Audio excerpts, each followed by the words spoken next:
আমার এলাকাবাসীকে পরিষ্কারভাবে বলেছি যে নির্বাচন সুষ্ঠু হবে এবং নির্বাচন কমিশন এর যারা কর্মকর্তা তারা আমাকে আশ্বস্ত করেছেন যে নির্বাচন সুষ্ঠু হবে।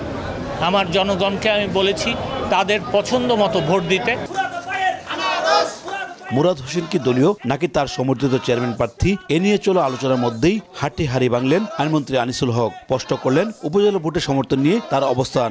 মূলত মনোনয়নপত্র দাখিলের পর নিজেকে স্থানীয় সংসদ সদস্য ও আইনমন্ত্রী আনিসুল হকের প্রার্থী হিসেবে প্রচার করে আসছিলেন মুরাদ। এমনকি তাকে দলীয় প্রার্থী বলেও দাবি করে আসছেন তাকজিল খলিফা কাজল। তবে আইনমন্ত্রীর বক্তব্যের পর পরিষ্কার হয়েছে দলের সমর্থন, স্বস্তি ফিরেছে ভোটারদের। আমরাও চাই অংশগ্রহণমূলক নির্বাচন হোক। আমি চাই যে আখাউড়াতে সুন্দর সুষ্ঠুভাবে একটা নির্বাচন হোক। আমার ভোটটা আমার পছন্দের লোককে আমি প্রয়োগ করতে পারি। যদিও থামিনি আখাউড়া পৌরসভার মেয়র কাজল এবং তার অনুসারীদের অপপ্রচার। ভোটের মাঠে প্রচারণা আনাসে মুরাদকে আওয়ামী লীগের প্রার্থী দাবি করে ভোট চাইছেন তারা। মন্ত্রীর বক্তব্যকেও ভিন্নভাবে উপস্থাপন করছেন তারা।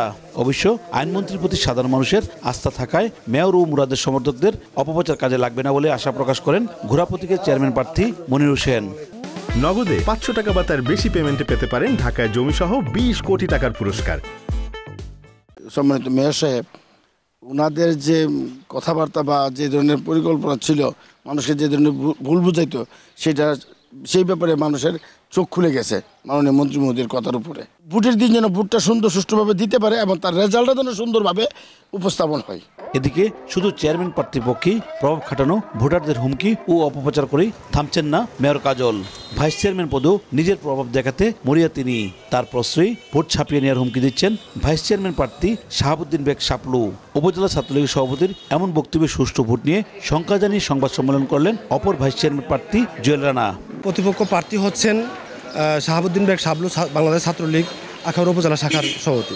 হুমকি দিচ্ছেন আমার সাবধানে থাকবেন।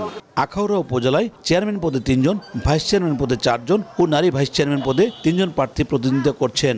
উপজেলায় 46টি কেন্দ্রে মোট ভোটার সংখ্যা 1,27,870 জন। উজ্জ্বল চক্রবর্তী, সময় সংবাদ, ব্রাহ্মণবাড়িয়া।